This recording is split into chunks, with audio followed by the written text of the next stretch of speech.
Chapter 33 The Animal Body. Basic Form and Function 33.1 Animal Form and Function. By the end of this section, you will be able to do the following. Describe the various types of body plans that occur in animals.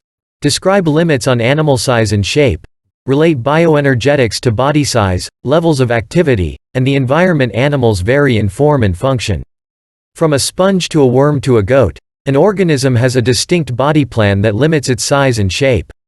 Animals' bodies are also designed to interact with their environments, whether in the deep sea, a rainforest canopy, or the desert.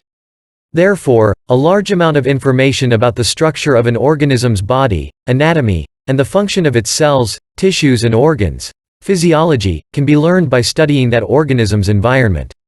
Figure 33.1 An Arctic fox is a complex animal, well adapted to its environment. It changes coat color with the seasons, and has longer fur in winter to trap heat. Credit. Modification of work by Keith Morehouse, USFWS. Introduction. The Arctic fox is an example of a complex animal that has adapted to its environment and illustrates the relationships between an animal's form and function. The structures of animals consist of primary tissues that make up more complex organs and organ systems. Homeostasis allows an animal to maintain a balance between its internal and external environments. Chapter Outline 33.1 Animal Form and Function 33.2 Animal Primary Tissues 33.3 Homeostasis Body Plans. Figure 33.2 Animals exhibit different types of body symmetry.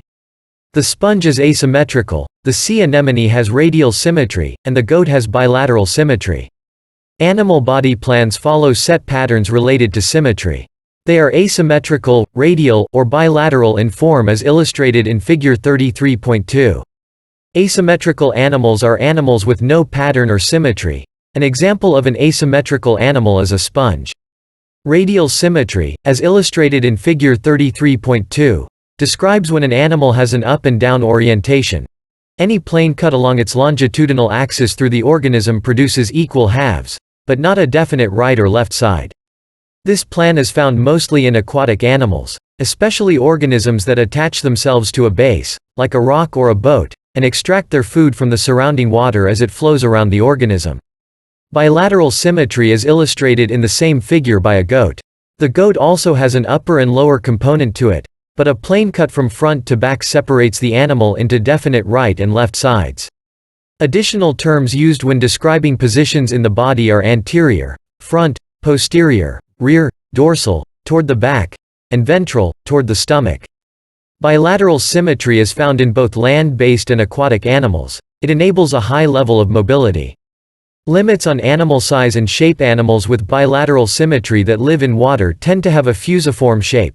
This is a tubular-shaped body that is tapered at both ends. This shape decreases the drag on the body as it moves through water and allows the animal to swim at high speeds. Table 33.1 lists the maximum speed of various animals. Certain types of sharks can swim at 50 km per hour and some dolphins at 32 to 40 km per hour. Land animals frequently travel faster, although the tortoise and snail are significantly slower than cheetahs. Another difference in the adaptations of aquatic and land-dwelling organisms is that aquatic organisms are constrained in shape by the forces of drag in the water, since water has higher viscosity than air. On the other hand, land-dwelling organisms are constrained mainly by gravity, and drag is relatively unimportant. For example, most adaptations in birds are for gravity, not for drag.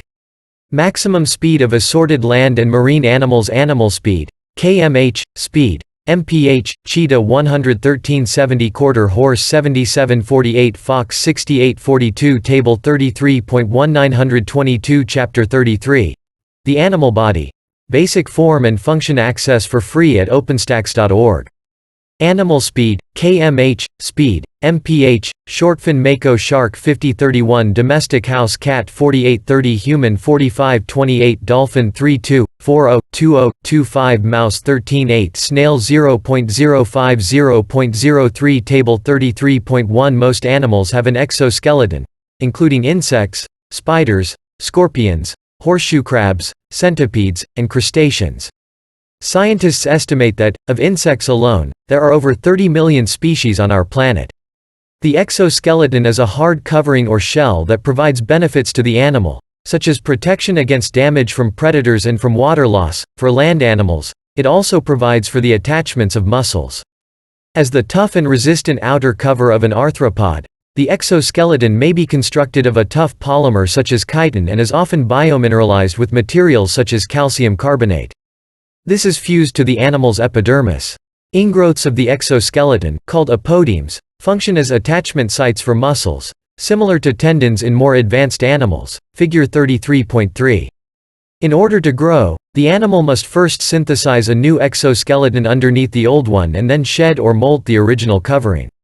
This limits the animal's ability to grow continually, and may limit the individual's ability to mature if molting does not occur at the proper time. The thickness of the exoskeleton must be increased significantly to accommodate any increase in weight. It is estimated that a doubling of body size increases body weight by a factor of 8. The increasing thickness of the chitin necessary to support this weight limits most animals with an exoskeleton to a relatively small size. The same principles apply to endoskeletons, but they are more efficient because muscles are attached on the outside, making it easier to compensate for increased mass. Figure 33.3. Apodemes are ingrowths on arthropod exoskeletons to which muscles attach. The apodemes on this crab leg are located above and below the fulcrum of the claw. Contraction of muscles attached to the apodemes pulls the claw closed. An animal with an endoskeleton has its size determined by the amount of skeletal system it needs in order to support the other tissues and the amount of muscle it needs for movement. As the body size increases, both bone and muscle mass increase. The speed achievable by the animal is a balance between its overall size and the bone and muscle that provide support and movement. Limiting effects of diffusion on size and development. The exchange of nutrients and wastes between a cell and its watery environment occurs through the process of diffusion. All living cells are bathed in liquid, whether they are in a single-celled organism or a multicellular one. Diffusion is effective over a specific distance and limits the size that an individual cell can attain. If a cell is a single-celled microorganism, such as an 33.1, animal form and function 923 amoeba, it can satisfy all of its nutrient and waste needs through diffusion. If the cell is too large, then diffusion is ineffective and the center of the cell does not receive adequate nutrients nor is it able to effectively dispel its waste. An important concept in understanding how efficient diffusion is as a means of transport is the surface-to-volume ratio. Recall that any three-dimensional object has a surface area and volume. The ratio of these two quantities is the surface-to-volume ratio. Consider a cell shaped like a perfect sphere. It has a surface area of 4 pi r2, and a volume of 4/3 pi r3. The surface-to-volume ratio of a sphere is 3, r. As the cell gets bigger, its surface-to-volume ratio decreases, making diffusion less efficient. The larger the size of the sphere, or animal, the less surface area for diffusion it possesses. The solution to producing larger organisms is for them to become multicellular. Specialization occurs in complex organisms, allowing cells to become more efficient at doing fewer tasks. For example, circulatory systems bring nutrients and remove waste, while respiratory systems provide oxygen for the cells and remove carbon dioxide from them. Other organ systems have developed further specialization of cells and tissues and efficiently control body functions. Moreover, surface-to-volume ratio applies to other areas of animal development, such as the relationship between muscle mass and cross-sectional surface area in supporting skeletons, and in the relationship between muscle mass and the generation and dissipation of heat. Link to learning. Visit this interactive site, http://openstax.org/l/nanoscopy to see an entire animal, a zebrafish embryo, at the cellular and subcellular level. Use the zoom and navigation functions for a virtual nanoscopy exploration. Animal bioenergetics. All animals must obtain their energy from food they ingest or absorb. These nutrients are converted to adenosine triphosphate, ATP, for short-term storage and use by all cells. Some animals store energy for slightly longer times as glycogen, and others store energy for much longer times in the form of triglycerides housed in specialized adipose tissues. No energy system is 100% efficient, and an animal's metabolism produces waste energy in the form of heat. If an animal can conserve that heat and maintain a relatively constant body temperature, it is classified as a warm-blooded animal and called an endotherm. The insulation used to conserve the body heat comes in the forms of fur, fat, or feathers. The absence of insulation in ectothermic animals increases their dependence on the environment for body heat. The amount of energy expended by an animal over a specific time is called its metabolic rate. The rate is measured variously in joules, calories, or kilocalories, 1000 calories. Carbohydrates and proteins contain about 4.5 to 5 kilocalories per gram, and fat contains about 9 kilocalories per gram. Metabolic rate is estimated as the basal metabolic rate, BMR, in endothermic animals at rest and as the standard metabolic rate, SMR, in ectotherms. Human males have a BMR of 1600 to 1800 kilocalories per day, and human females have a BMR of 1300 to 1500 kilocalories per day. Even with insulation, endothermal animals require extensive amounts of energy to maintain a constant body temperature. An ectotherm such as an alligator has an SMR of 60 kilocalories per day. Energy requirements related to body size. Smaller endothermic animals have a greater surface area for their mass than larger ones, figure 33.4. Therefore, smaller animals lose heat at a faster rate than larger animals and require more energy to maintain a constant internal temperature. This results in a smaller endothermic animal having a higher BMR, per body weight, than a larger endothermic animal. Figure 33.4. The mouse has a much higher metabolic rate than the elephant. Credit, Mouse. Modification of work by Magnus Kjærgaard. 924 Chapter 33. The Animal Body. Basic form and function. Access for free at openstax.org. Credit, Elephant. Modification of work by The Lizard Queen. Flickr. Energy requirements related to levels of activity. The more active an animal is, the more energy is needed to maintain that activity, and the higher its BMR or SMR. The average daily rate of energy consumption is about 2 to 4 times an animal's BMR or SMR. Humans are more sedentary than most animals and have an average daily rate of only 1.5 times the BMR. The diet of an endothermic animal is determined by its BMR. For example, the type of grasses, leaves, or shrubs that an herbivore eats affects the number of calories that it takes in.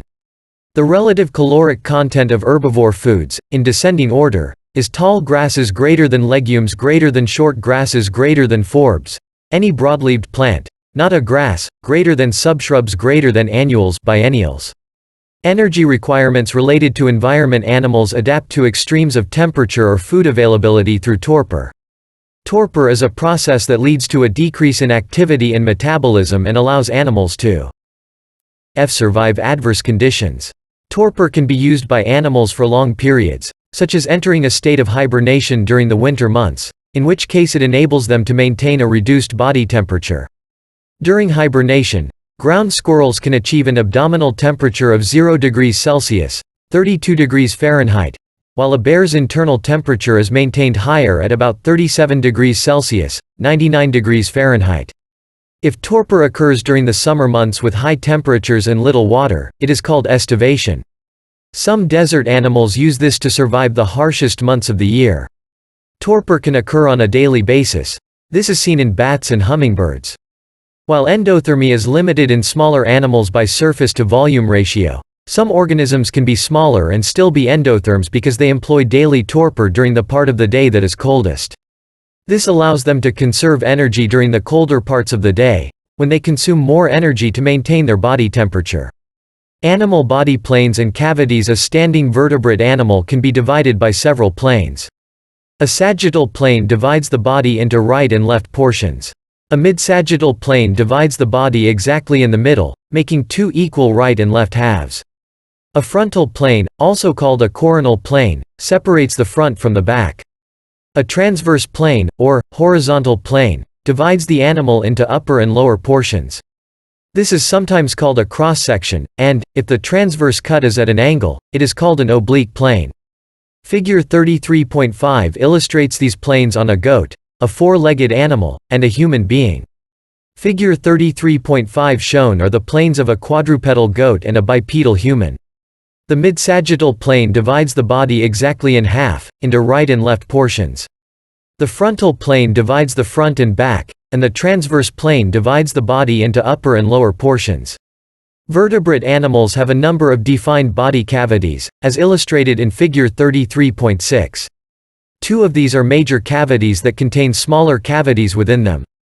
The dorsal cavity contains the cranial and the vertebral, or spinal, cavities. The ventral cavity contains the thoracic cavity, which in turn contains the pleural cavity around the lungs, and the pericardial cavity, which 33.1, animal form and function 925 surrounds the heart. The ventral cavity also contains the abdominopelvic cavity, which can be separated into the abdominal and the pelvic cavities. Figure 33.6. Vertebrate animals have two major body cavities.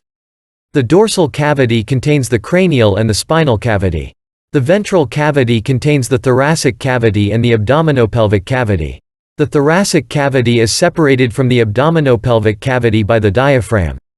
The abdominopelvic cavity is separated into the abdominal cavity and the pelvic cavity by an imaginary line parallel to the pelvis bones. Credit. Modification of work by NCI, Career Connection. Physical anthropologist.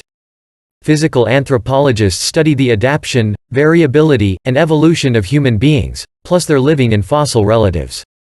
They can work in a variety of settings, although most will have an academic appointment at a university, usually in an anthropology department or a biology, genetics, or zoology department. Non-academic positions are available in the automotive and aerospace industries, where the focus is on human size, shape, and anatomy. Research by these professionals might range from studies of how the human body reacts to car crashes to exploring how to make seats more comfortable. Other non-academic positions can be obtained in museums of natural history, anthropology, archaeology, or science and technology. These positions involve educating students from grade school through graduate school. Physical anthropologists serve as education coordinators, collection managers, writers for museum publications, and as administrators. Zoos employ these professionals, especially if they have an expertise in primate biology.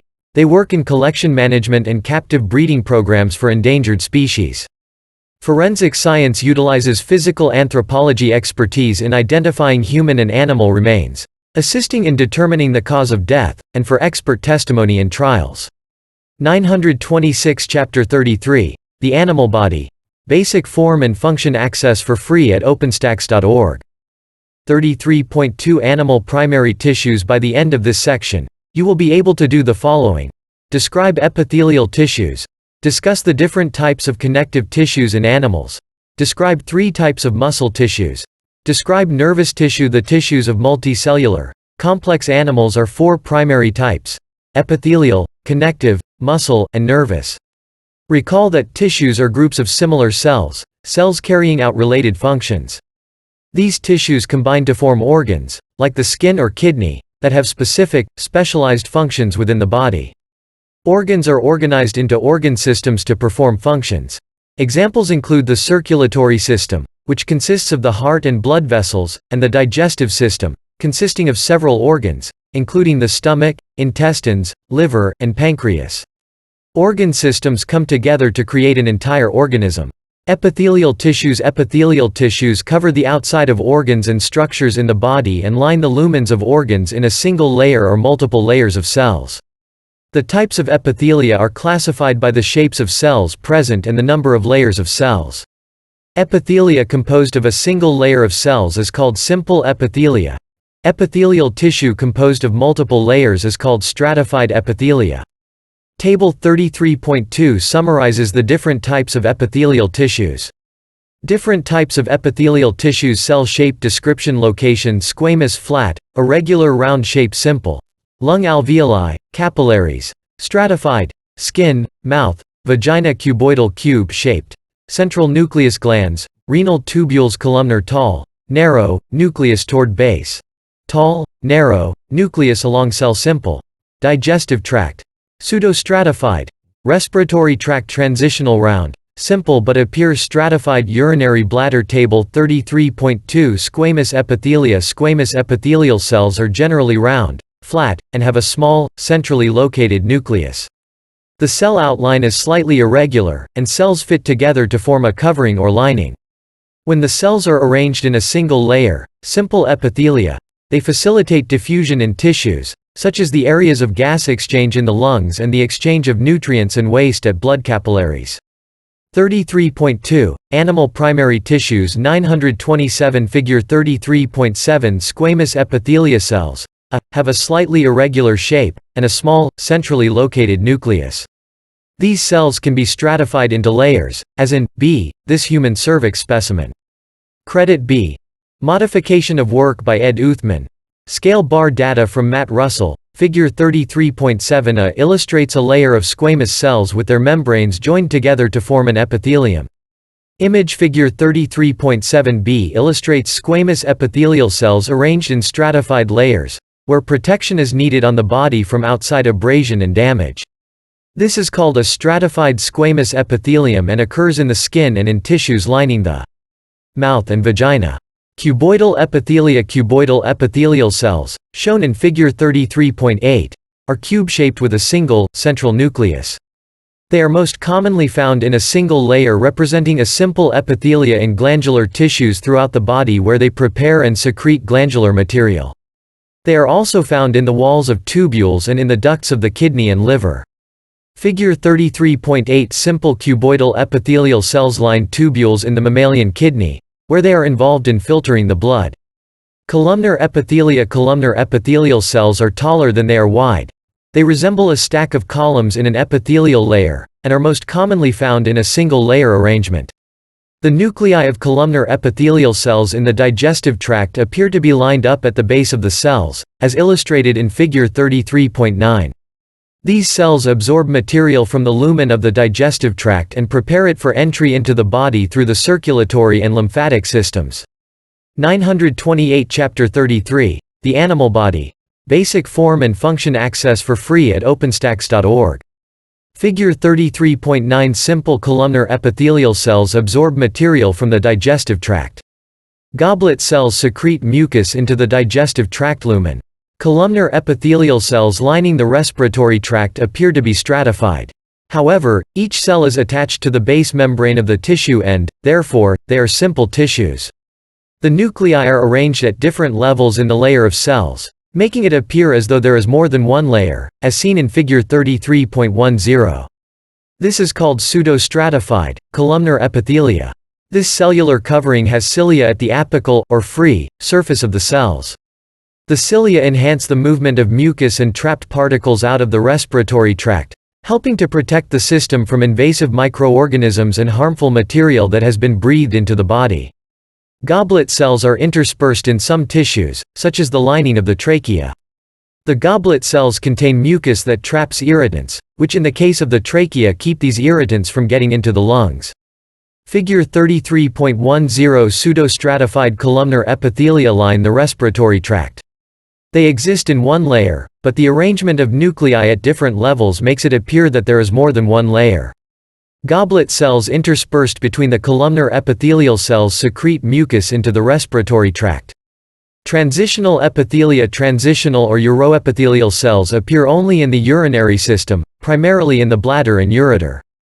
These cells are arranged in a stratified layer, but they have the capability of appearing to pile up on top of each other in a relaxed, empty bladder, as illustrated in figure 33.11.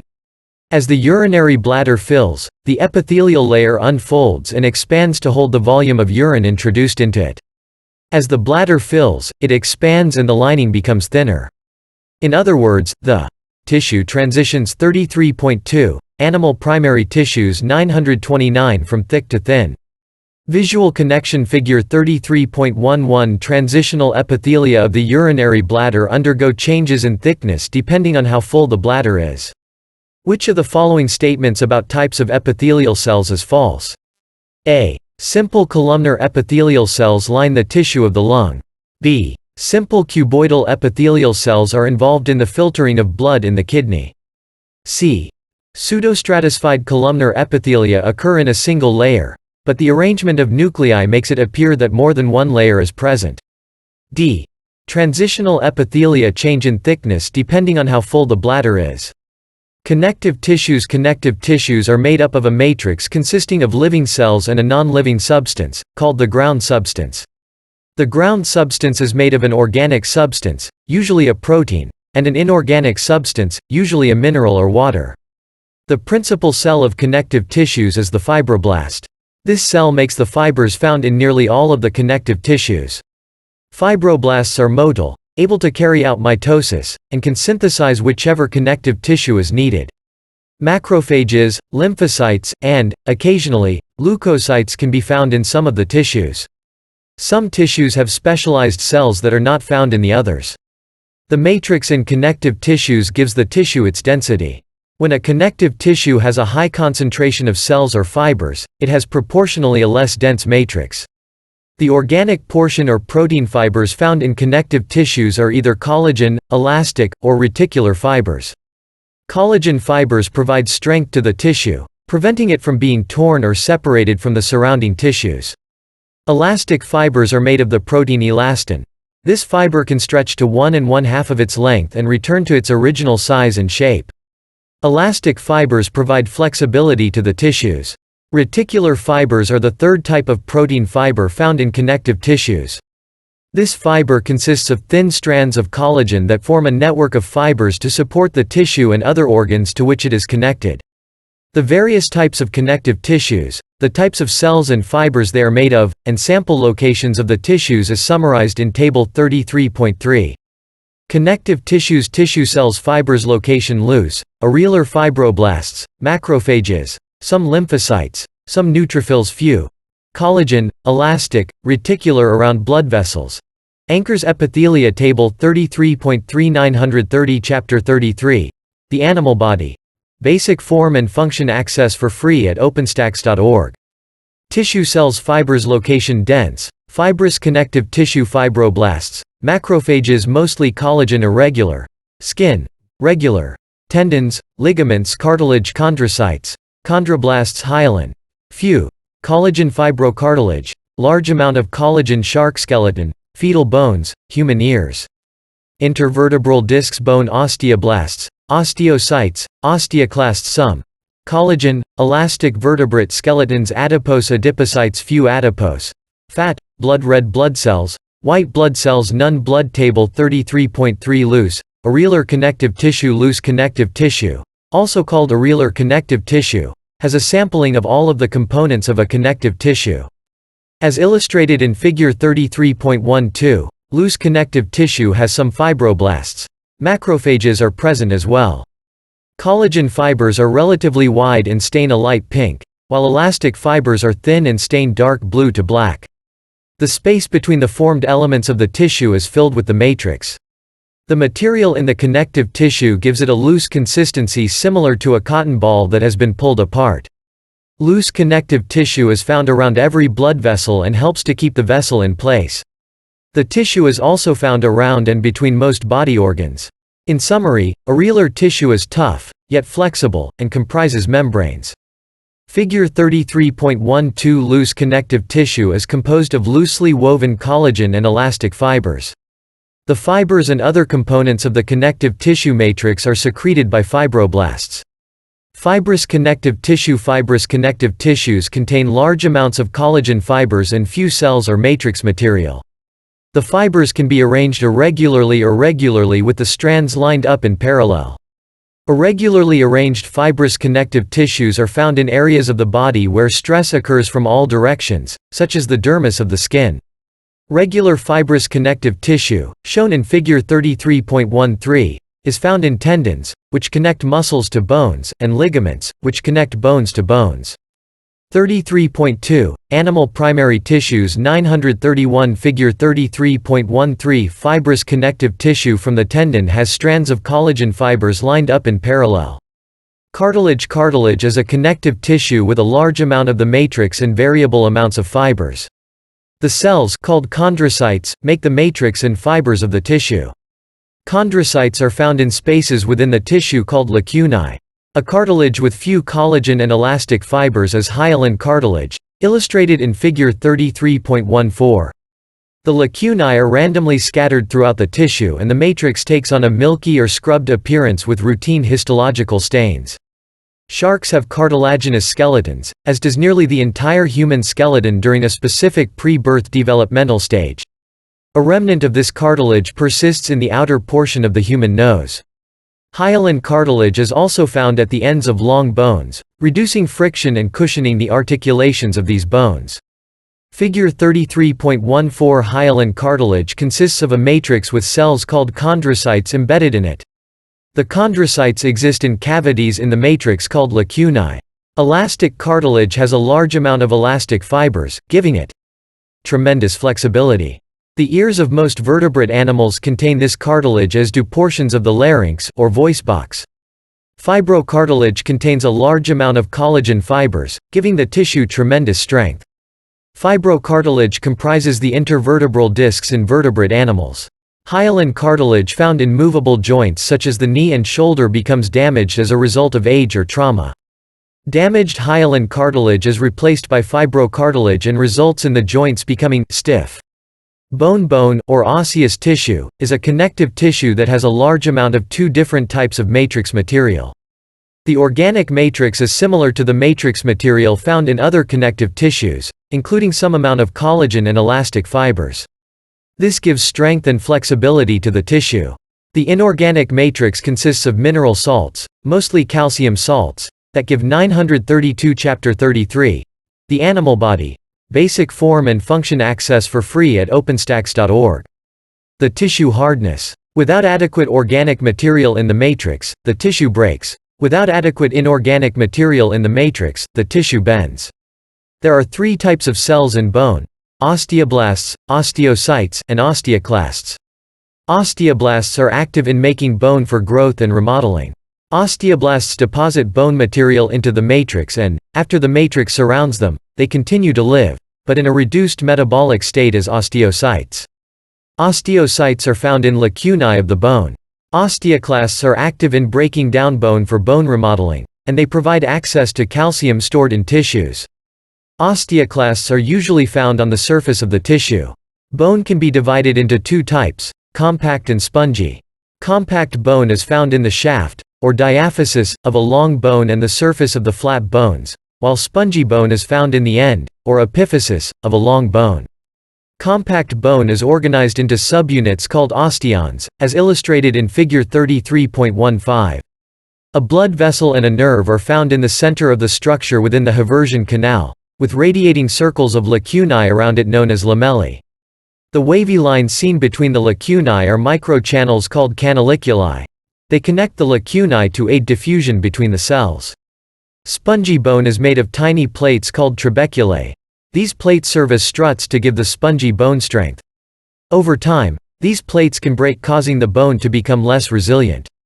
Bone tissue forms the internal skeleton of vertebrate animals, providing structure to the animal and points of attachment for tendons.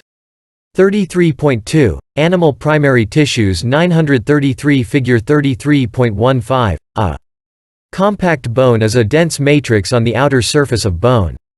Spongy bone, inside the compact bone, is porous with web-like trabeculae.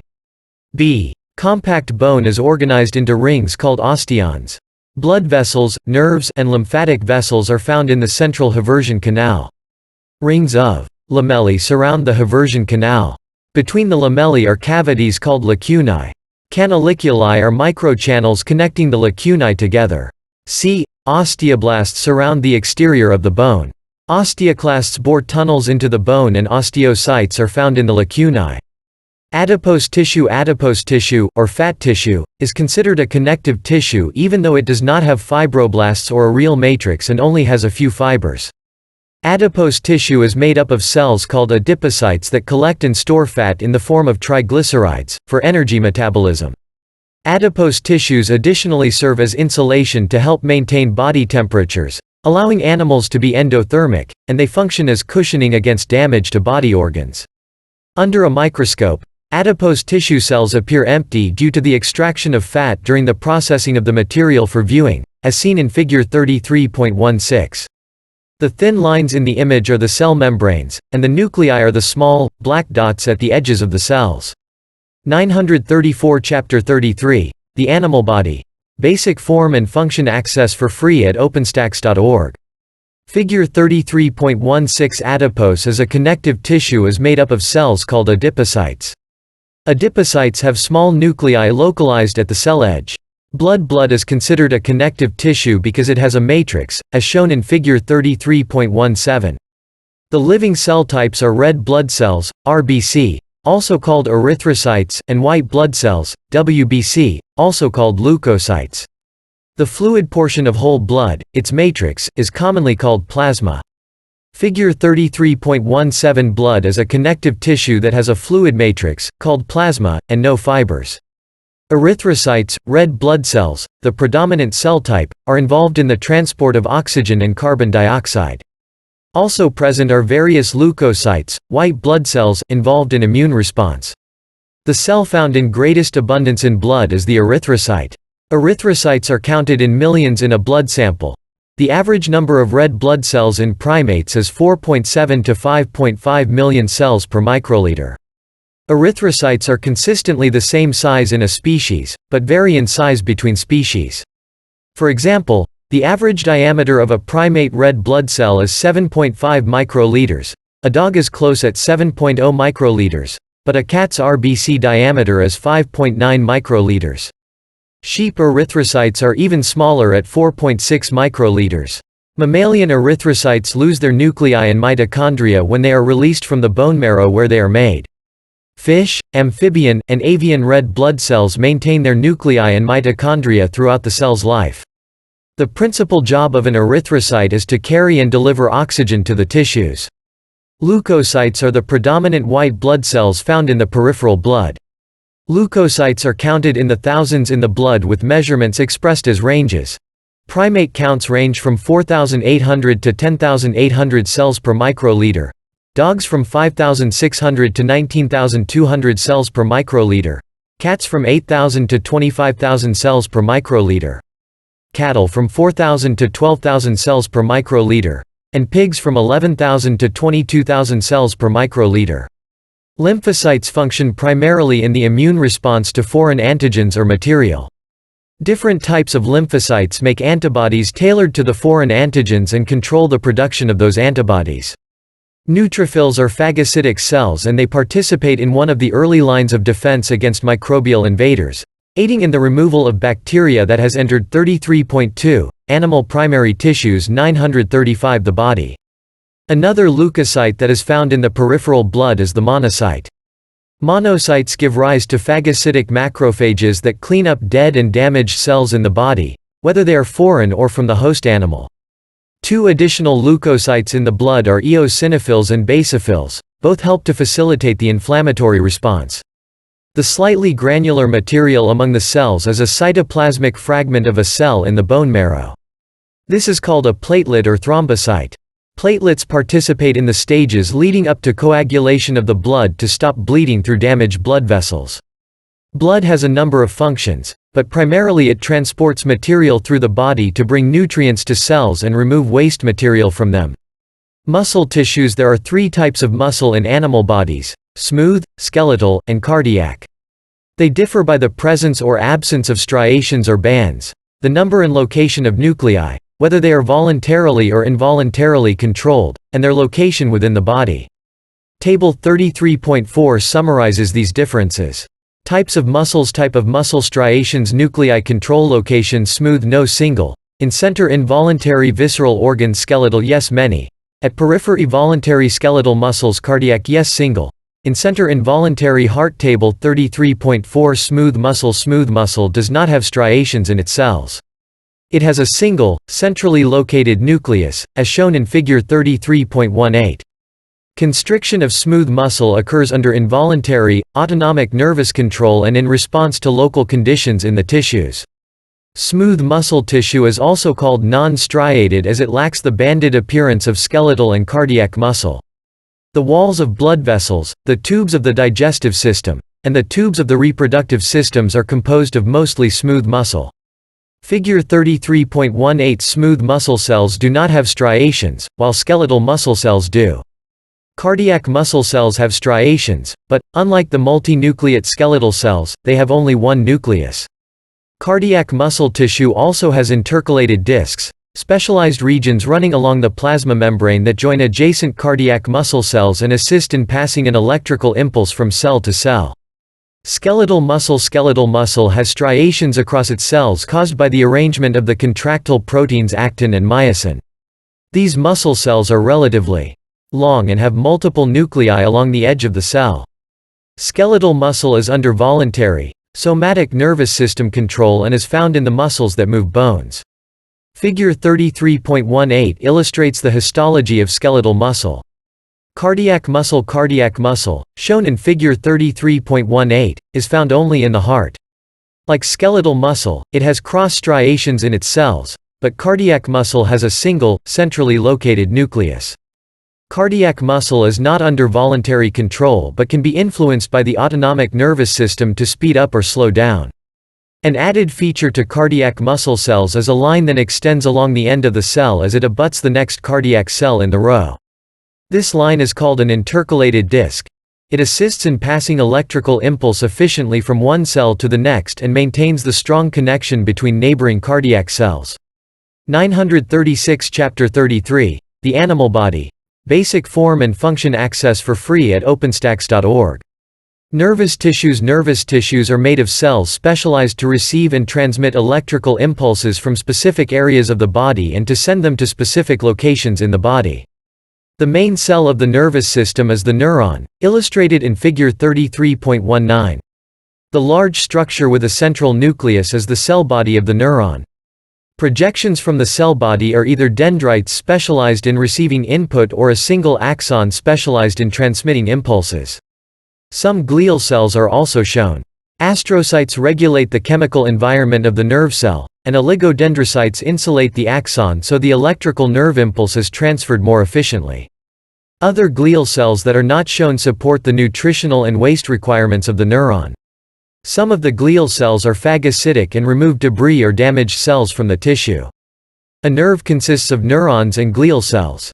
Figure 33.19. The neuron has projections called dendrites that receive signals and projections called axons that send signals. Also shown are two types of glial cells. Astrocytes regulate the chemical environment of the nerve cell, and oligodendrocytes insulate the axon so the electrical nerve impulse is transferred more efficiently.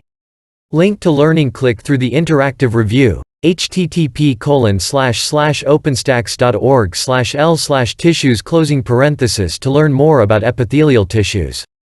Career connection. Pathologist. A pathologist is a medical doctor or veterinarian who has specialized in the laboratory detection of disease in animals, including humans. These professionals complete medical school education and follow it with an extensive postgraduate residency at a medical center.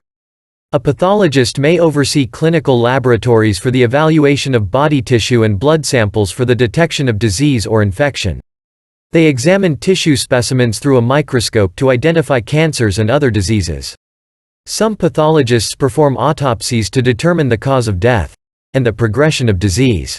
33.3 Homeostasis. By the end of this section, you will be able to do the following: define homeostasis, describe the factors affecting homeostasis, discuss positive and negative feedback mechanisms used in homeostasis, describe thermoregulation of endothermic and ectothermic animals. Animal organs and organ systems constantly adjust to internal and external changes through a process called homeostasis, steady state. These changes might be in the level of glucose or calcium in blood or in external temperatures. Homeostasis. 33.3 Homeostasis. 937 means to maintain dynamic equilibrium in the body.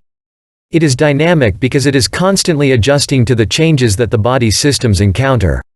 It is equilibrium because body functions are kept within specific ranges. Even an animal that is apparently inactive is maintaining this homeostatic equilibrium. Homeostatic process. The goal of homeostasis is the maintenance of equilibrium around a point or value called a set point. While there are normal fluctuations from the set point, the body's systems will usually attempt to go back to this point.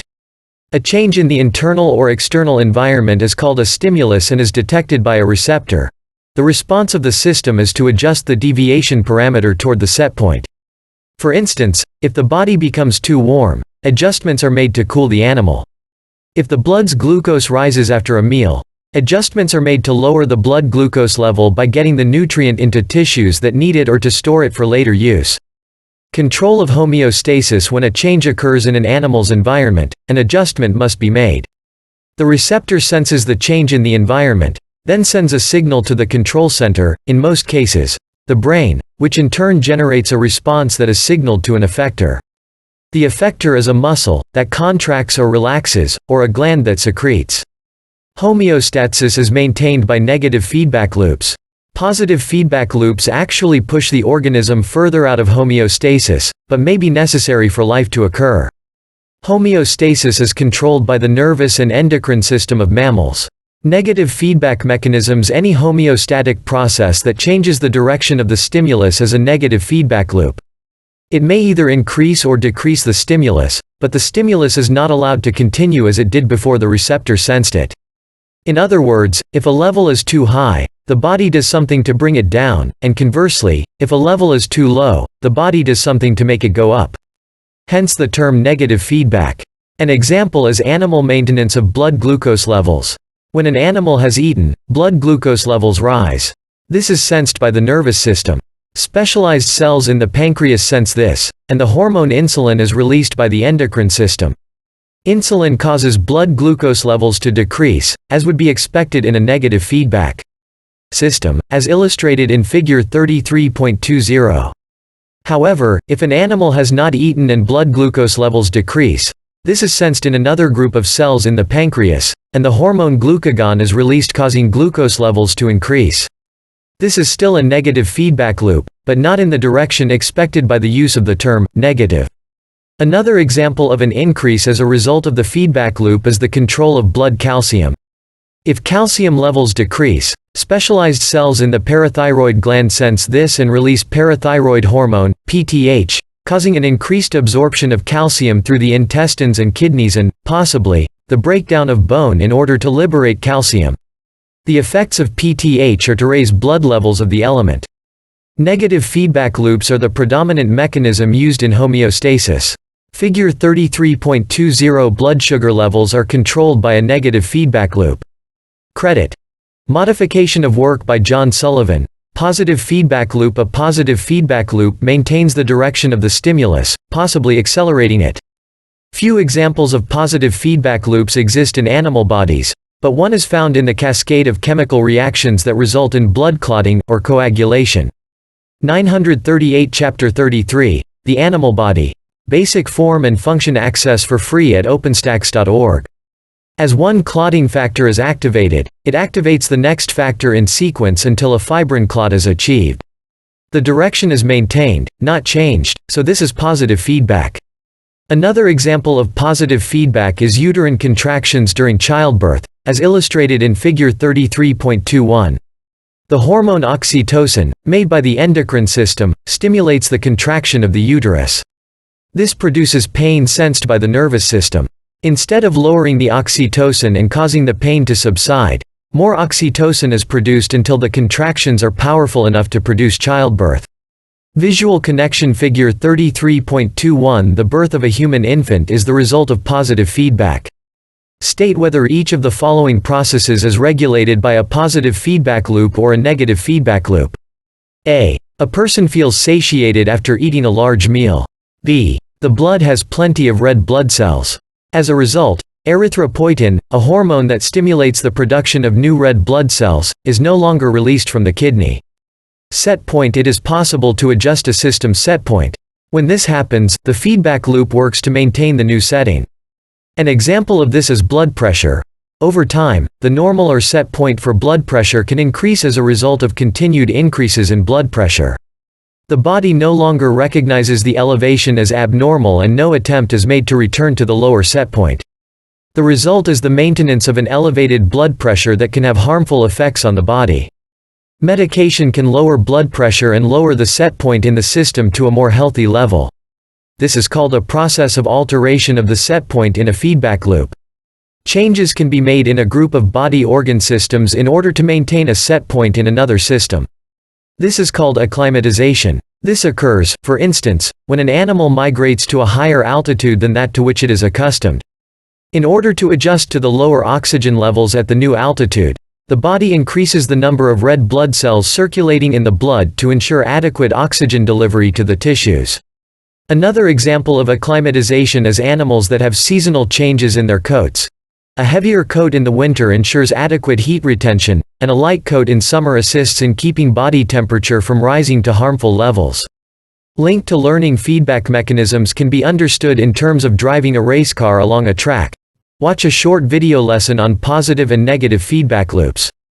Click to view content, https://www.openstax.org/l/feedback_loops 33.3, Homeostasis 939 Thermoregulation body temperature affects body activities. Generally, as body temperature rises, enzyme activity rises as well. For every 10 degrees centigrade rise in temperature, enzyme activity doubles, up to a point.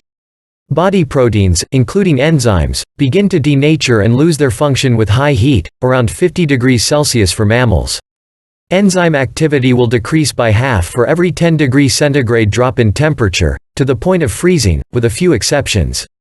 Some fish can withstand freezing solid and return to normal with thawing.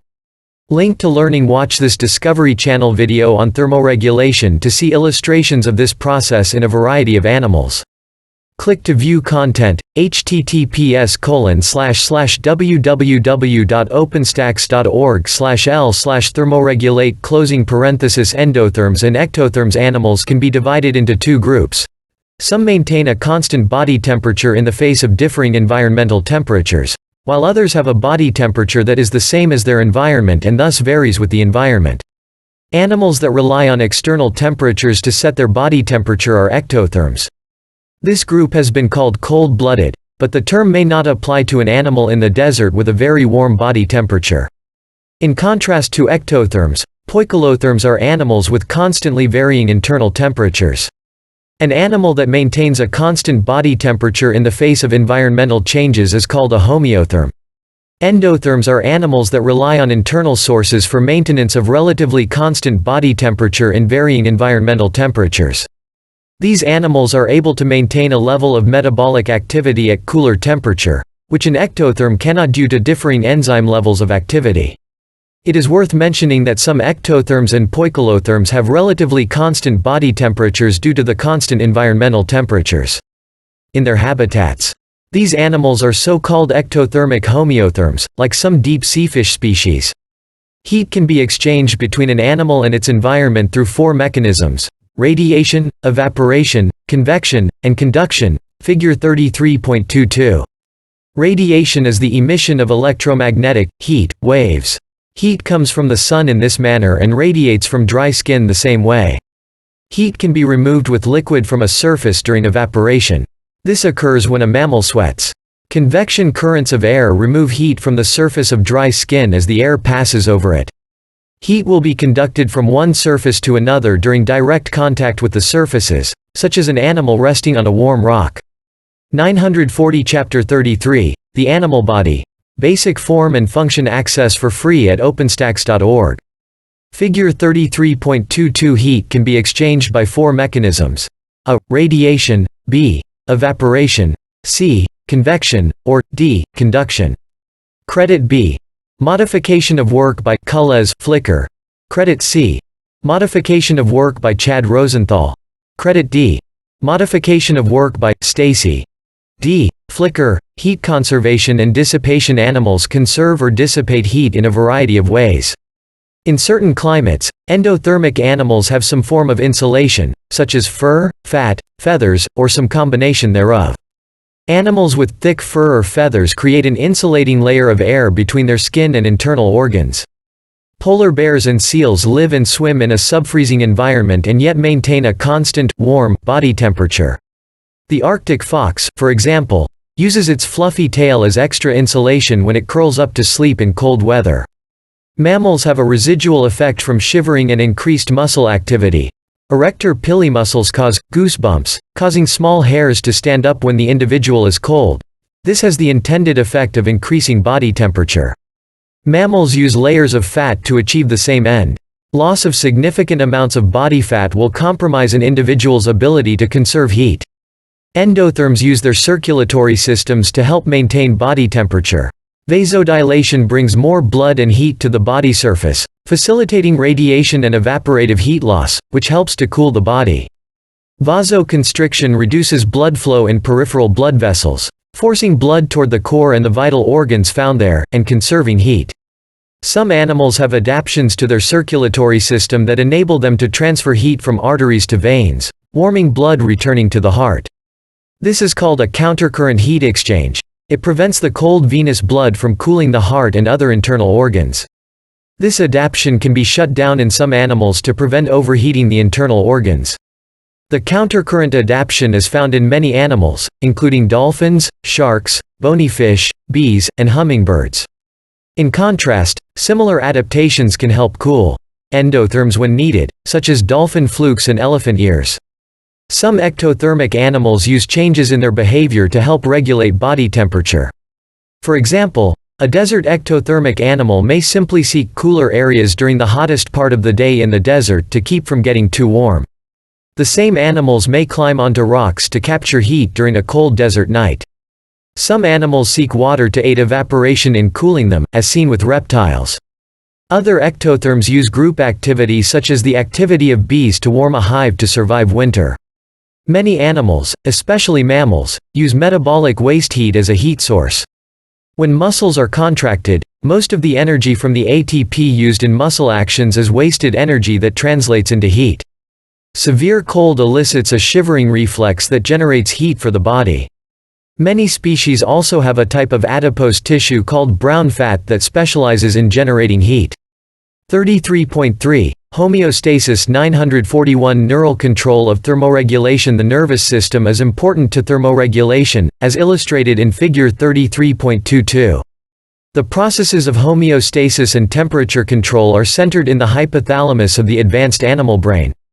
Visual connection. Figure 33.23. The body is able to regulate temperature in response to signals from the nervous system. When bacteria are destroyed by leukocytes, pyrogens are released into the blood. Pyrogens reset the body's thermostat to a higher temperature, resulting in fever. How might pyrogens cause the body temperature to rise? The hypothalamus maintains the set point for body temperature through reflexes that cause vasodilation and sweating when the body is too warm, or vasoconstriction and shivering when the body is too cold.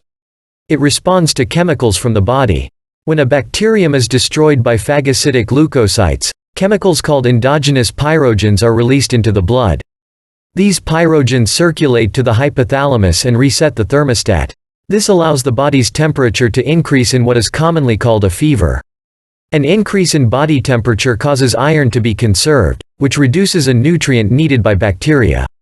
An increase in body heat also increases the activity of the animal's enzymes and protective cells while inhibiting the enzymes and activity of the invading microorganisms. Finally, heat itself may also kill the pathogen. A fever that was once thought to be a complication of an infection is now understood to be a normal defense mechanism.